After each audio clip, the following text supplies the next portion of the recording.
அனைவருக்கும் வணக்கம். நம்ம இன்னைக்கு பார்க்க இருக்கிறது மேசராசி. மேசராசி அன்பர்களுக்கு அடுத்து வருகின்ற நாட்கள் எப்படி அமைந்திருக்கு, தொழிலில், வியாபாரத்தில், நிதி நிலைமையில் என்னென்ன மாற்றங்களை அவங்க சந்திக்க இருக்காங்க, இந்த மேசராசி அன்பர்களுடைய இயல்பான குணங்கள் எப்படி இருக்கும், இந்த மேசராசியில் பிறந்த 3 நட்சத்திரக்காரர்களுக்கு எந்த மாதிரியான பலன்கள்லாம் கிடைக்கிறதுக்கு அப்படிங்கிறத இந்த வீடியோவில் விளக்கமாக சொல்லியிருக்கோம். நிச்சயமாக இந்த வீடியோ உங்களுக்கு பயனுள்ளதாக தான் இருக்கும். அதனால் வீடியோவை கடைசி வரைக்கும் பாருங்கள். நீங்கள் இப்போ தான் ஃபஸ்ட் டைமாக நம்ம சேனலை சப்ஸ்கிரைப் பண்ணிவிட்டு கூடவே இருக்கிற பெல் ஐக்கானையும் கிளிக் பண்ணிக்கோங்க. அப்போ தான் நாங்கள் போடுற ஒவ்வொரு வீடியோவுமே உங்களுக்கு நோட்டிஃபிகேஷனாக வரும்.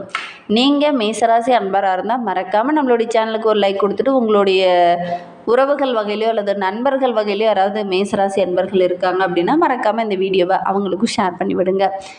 12 ராசியிலேயே ஒவ்வொரு ராசிக்காரங்களுக்கும் ஒவ்வொரு விதமான குணங்கள் இருக்கும்.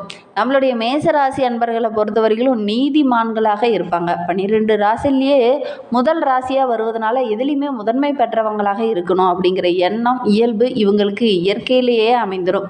பெரும்பாலும் இவங்க கோபக்காரங்க, அநீதியை கண்டா பொங்குவாங்க அப்படின்னு சொல்லுவாங்க. எதுலேயுமே எவரையுமே யாருமே சார்ந்து இருக்க மாட்டாங்க இந்த மேசராசி அன்பர்கள். நிறைய நண்பர்களோட நிறைய உறவுகளோட இருக்கணும் அப்படின்னு நினைக்கக்கூடியவங்க இந்த மேசராசி அன்பர்கள். பொதுவாகவே 12 ராசிகளில் நீர், நெருப்பு, நிலம், காற்று, ஆகாயம் என பஞ்சபூதங்களை உள்ளடங்கியது. ஒவ்வொரு ராசிக்கும் பஞ்சபூதங்களுடைய குணாதிசயத்தில் ஏதோ ஒன்று தான் இவங்களுக்கு பெரும்பாலும் இருக்கும். அதே போல் தான் நம்மளுடைய மேசம், சிம்மம், தனுசு ராசிக்காரங்களுக்கு பஞ்சபூதங்களில் ஒன்றான நெருப்புடைய குணம் இவங்களுக்கு இருக்கும் அப்படின்னு சொல்லுவாங்க. அந்த வகையில் தான் நம்மளுடைய மேசராசி அன்பர்களுக்கு எப்பவுமே தலைமை பொறுப்பு பெரிய அளவில் இருக்கும் அப்படின்னு சொல்லலாம். எந்த விதமான பிரச்சனையும் சவாலையும் எதிர்கொள்ளக்கூடிய ஒரு தைரியமுள்ள ஒரு நபர் அப்படின்னா இந்த மேசராசி அன்பர்களை சொல்லலாம். மேசராசி அன்பர்கள் இயற்கையை ரசிக்கணும் அப்படிங்கிற ஒரு ஆர்வம் உள்ளவங்க. பெரும்பாலும் பார்த்திங்கன்னா இவங்க இருக்கிற இடம் கொஞ்சம் மலை அருகில் இருக்கிற மாதிரி பெரும்பாலும் அந்த மேசராசி அன்பர்களுக்கு அமையும். மேசராசி அன்பர்களோட நட்பு கொண்ட பலவிதமான புதிய அனுபவங்கள் உங்களுடைய வாழ்வியில் நீங்கள் சந்திக்கலாம். இந்த ராசிக்காரங்களோட உடலில் பார்த்திங்கன்னா பல ஆற்றல்கள் இருக்கும் அப்படின்னு சொல்லலாம். சோம்பேறித்தனம் அப்படிங்கிறது இவங்களுக்கு இருக்கவே இருக்காது. கொஞ்சம் நேரம் கூட நேரத்தை வீணடிக்க மாட்டாங்க. சுறுசுறுப்பாக ஏதாவது ஒரு வேலையை செஞ்சுக்கிட்டே இருக்கக்கூடியவங்கள இந்த மேசராசி அன்பர்கள் இருப்பாங்க.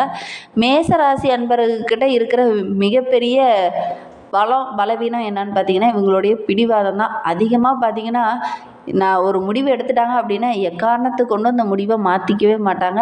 தன்னாசி அன்பர்களுடைய இயல்பு நீங்கள் பார்த்த உறவுகள் வகையிலையோ நண்பர்கள் வகையிலையோ கூட இந்த விஷயம் உங்களுக்கு தென்படுது அப்படின்னா கண்டிப்பாக எங்களுடைய கமெண்ட் பாக்ஸில் தெரிவிங்க. அவங்கக்கிட்ட ரொம்ப பிடித்த குணம் என்ன அப்படிங்கிறத கூட எங்களுடைய கமெண்ட் பாக்ஸில் நீங்கள் தெரிவிக்கலாம். இந்த மேசராசி அன்பர்கள் மற்றவங்ககிட்ட பேசும்போது ரொம்ப நகைச்சுவையாக பேசுவாங்க. கொஞ்சம் குறும்புத்தனம், கொஞ்சம் குழந்தைத்தனம், இதெல்லாம் இந்த இயற்கையாகவே இந்த மேசராசி அன்பர்களுக்கு இருக்கும். இவங்களுடைய குணம்னு ரொம்ப சிம்பிளாக சொல்லணும் அப்படின்னா குழந்தைகள் குணம். அன்பை காட்டினீங்க அதே மாதிரி அன்புள்ளவங்களாக இருப்பாங்க. கோபத்தை காட்டினீங்க அதே மாதிரி கோபம் உள்ள ஒரு நபராக இருப்பாங்க. அதே மாதிரி இவங்க ஒரு சாதாரண விஷயத்தை கூட வேடிக்கையாக விசேஷமாக மாற்றும் திறன் படைத்தவங்க இந்த மேசராசி அன்பர்கள். இந்த மேசராசி அன்பர்கள் நகைச்சுவைத்தன்மை அதிகமாக இருக்கும். தன்னை சுற்றி இருக்கிறவங்கள கூட நகைச்சுவையாக பேசி மகிழ வைக்கக்கூடிய ஒரு அற்புதமான ராசி இந்த மேசராசி. சரி, இவங்களுக்கு வருகின்ற நாட்களும் எப்படி அமைந்திருக்கு, தொழிலில், வியாபாரத்தில் என்னென்ன மாற்றங்களை சந்திக்க இருக்காங்க அப்படிங்கிறத தொடர்ந்து பார்க்கலாம். வருகின்ற தமிழ் புத்தாண்டு எப்படி இருக்கும், எந்த விஷயங்களில் இவங்க கவனமாக இருக்கணும், இந்த மேசராசிக்கு ஏப்ரல் மாதம் தொழில் வளர்ச்சி, திருமணம், வேலை இதெல்லாம் என்ன மாதிரியான பலன்களை கொடுக்கறதுக்கு நம்பிக்கையோடு செயல்படக்கூடியவங்க மேசராசி என்பர்கள். உங்களுக்கு இந்த விசுவாசுவ வருடம் மாற்றங்களை கொண்டு வருமா? 7.5 சனி தொடக்கம் இந்த ஆண்டில் நடைபெற இருக்கு. சனி பயிற்சி, குரு பயிற்சி, ராகு கேது பயிற்சி என பல பயிற்சிகள் வருகின்ற நாட்களில் நடைபெற இருக்கு. இந்த ஆண்டு ராகு கேது, சனி மற்றும் குரு போன்ற முக்கிய கிரகங்களுடைய பயிற்சி நடைபெறதுனால வாழ்க்கையில் பல மாற்றங்களை இவங்க சந்திக்க இருக்காங்க இந்த மேசராசி அன்பர்கள் அப்படின்னே சொல்லலாம். இவை பல நேரங்களில் பார்த்திங்கன்னா உங்களுக்கு சாதகமாகவும் சில நேரங்களில் பார்த்திங்கன்னா சின்ன சின்ன சங்கடங்களையும் கொடுக்கும். இந்த மேசராசி அன்பர்களுக்கு வருகின்ற நாட்களில் பொறுத்தவரையிலும் மேசராசியில் இந்த ஆண்டு பல மாற்றங்களை கொண்டு வரும். ஆண்டு தொடக்கத்திலேயே பார்த்திங்கன்னா பல கிரகங்கள் உங்களுக்கு சாதகமாக சஞ்சரிக்குது. நீங்கள் எதிர்பார்த்த லாபம், இதை நல்ல ஒரு முன்னேற்றம் இதெல்லாம் கிடைக்கும். கிரகங்கள் அடுத்தடுத்து பயிற்சி மாற்றத்தால் வேலையில், தொழிலில், சம்பளத்தில் நல்ல ஒரு முன்னேற்றத்தை நீங்கள் எதிர்பார்க்கலாம். திருமண வயதில் இருக்கிறவங்களுக்கு வரன் அமையக்கூடிய யோகம் இருக்குது. தொழிலில் பணி செய்கிற இடத்துல கூட நல்ல ஒரு செய்தியை நீங்கள் எதிர்பார்க்கலாம். இல்லத்தில் சந்தோஷம் அதிகரிக்கும். வீடு வண்டி வாகனம் வாங்குவதற்கான யோகம் இருக்குது. உங்களுடைய முன்னேற்றத்திற்கான நேரமாக வருகின்ற ஆண்டு உங்களுக்கு அமைந்திருக்கு அப்படின்னே சொல்லலாம். வருமானம் சிறப்பாக இருக்குது. தொழிலில் ஓரளவுக்கு முன்னேற்றம் இருக்கும். வளர்ச்சி நிறைந்த ஆண்டாக இந்த வருடம் அமைந்திருக்கு அப்படின்னே சொல்லலாம். சற்று எச்சரிக்கையோடு நீங்கள் ஒவ்வொரு விஷயத்திலையும் செயல்படணும். உடல் நலம் ஓரளவுக்கு சிறப்பாக இருக்கும். குடும்பத்தில் சின்ன சின்ன பிரச்சனைகள், கொஞ்சம் செலவுகள் வரக்கூடிய சூழ்நிலை இருக்குது. கொஞ்சம் கவனமாக இருக்கிறது நல்லது.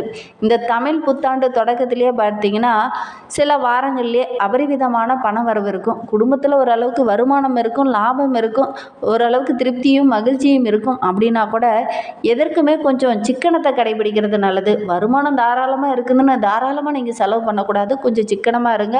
வருமானத்துலேயோ பண வரவிலையோ குறைவு எதுவும் இருக்காது அப்படின்னே சொல்லலாம். பொருளாதாரம் நல்லாவே இருக்கும். ஒரு சிலருக்கு கொஞ்சம் வீண் செலவுகள் வரும். அதை மட்டும் கொஞ்சம் குறைச்சிக்கோங்க. ஆடம்பர செலவுகளை குறைச்சிக்கிறது ரொம்பவும் நல்லது மேசராசி என்பர்களே.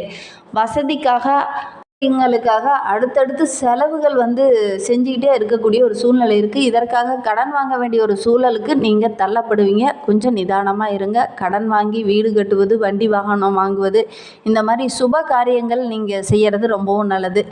இந்த காலகட்டத்தில் செலவுகள் நிறைய வரும். இந்த காலகட்டத்தில் கொஞ்சம் கவனமாக இருங்க. சிக்கனத்தை கடைபிடிங்க. குடும்பத்தில் சின்ன சின்னதாக அவ்வப்போது சலசலப்புகள் ஏற்படலாம். வீட்டில் கூட பெரியவங்களுடைய ஆலோசனையை கேட்டு அதன் பிரகாரம் செயல்படுறது ரொம்பவும் நல்லது மேசராசி என்பர்களே. கணவன் மனைவியுடைய உறவில் கூட ஒரு மூன்றாம் நபர் தலையிடுறாங்க அப்படின்னா அவங்கள அனுமதிக்காதீங்க. முடிந்த அளவுக்கு உங்களுடைய குடும்ப விஷயங்களை அடுத்தவங்க கிட்ட கொஞ்சம் பகிர்ந்துக்கிறத கூட குறைச்சிக்கோங்க. சகோதரர்கிட்ட சின்ன சின்ன பிரச்சனைகள் பெரிதாகக்கூடிய சூழ்நிலை இருக்குது. அதனால் சகோதரர் வகையில் யாருக்கிட்டையாவது பேசணும், அல்லது சொத்து சம்மந்தமான பிரச்சனை இருக்குது அப்படின்னா கொஞ்சம் அமைதியாக இருக்கிறது நல்லது. சின்ன பிரச்சனை பெரிய விரிசலாகக்கூடிய சூழ்நிலையெல்லாம் இருக்குது. இதெல்லாம் கொஞ்சம் குறைச்சிக்கிறதுக்கு கொஞ்சம் நிதானமாக இருங்க. அவசரப்பட்டீங்க அப்படின்னா பிரச்சனை பெருசாகும், விரிசலும் பெருசாகும். கவனமாக இருக்கிறது நல்லது. திருமண வயதில் இருக்கிறவங்க இந்த காலகட்டத்தில் முயற்சி பண்ணிங்க அப்படின்னா கண்டிப்பாக நல்ல ஒரு வரன் அமையக்கூடிய யோகம் இருக்குது. திருமணமாகி நீண்ட நாட்களாக குழந்தை பேர் இல்லாதவங்க இந்த நல்ல ஒரு குழந்தை பேர் கிடைக்கக்கூடிய யோகம் இருக்குது. இந்த தமிழ் புத்தாண்டு குழந்தை செல்வம் உங்களுக்கு கண்டிப்பாக கிடைக்கக்கூடிய ஒரு ஆண்டாக இந்த ஆண்டு அமைந்திருக்கு அப்படின்னே சொல்லலாம். ஒரு சிலரெல்லாம் குழந்தை பிறந்த அவங்களுக்காக கொஞ்சம் செலவு செய்ய வேண்டிய ஒரு சூழ்நிலையும் இந்த காலகட்டத்தில் உங்களுக்கு அமையும். அதே நேரத்தில் குழந்தைகளுடைய நட்பு வட்டாரத்தை கொஞ்சம் கவனிங்க. திடீர்னு ஏதாவது நட்பு வட்டாரத்தின் மூலிமா சின்ன சின்ன பிரச்சனைகள், இன்னல்கள் வரக்கூடிய சூழ்நிலை இருக்குது. இந்த மேசராசி அன்பர்களுக்கு வருகின்ற ஆண்டு நல்ல ஒரு செல்வாக்கு உள்ள ஒரு ஆண்டாக அமைந்திருக்கு அப்படின்னே சொல்லலாம். நிறைய நண்பர்கள் இந்த டைமு அறிமுகமாவாங்க. தொழிலில், வியாபாரத்தில் நல்ல ஒரு முன்னேற்றத்தை இந்த ஆண்டில் நீங்கள் எதிர்பார்க்கலாம். வேலை இல்லாதவங்களுக்கு நல்ல ஒரு வேலை கிடைக்கும். வெளிநாடு செல்லலாம் அப்படின்னு ஒரு சிலர் முயற்சி பண்ணிகிட்டு இருப்பீங்க. அவங்களுக்கெல்லாம் வெளிநாடு செல்லக்கூடிய யோகம் இருக்குது. பெரிய அளவு சிக்கல்கள் இந்த ஆண்டில் அதிகம் இல்லை அப்படின்னே கூட சொல்லலாம். பணவரவு நல்லா இருக்குது. அதே மாதிரி வியாபாரம் செஞ்சிட்ருக்கவங்க, தொழில் செஞ்சிட்ருக்கவங்களுக்கெல்லாம் நல்ல ஒரு வளர்ச்சி மிகுந்த ஆண்டாக இந்த தமிழ் புத்தாண்டு அமைந்திருக்கு அப்படின்னே சொல்லலாம்.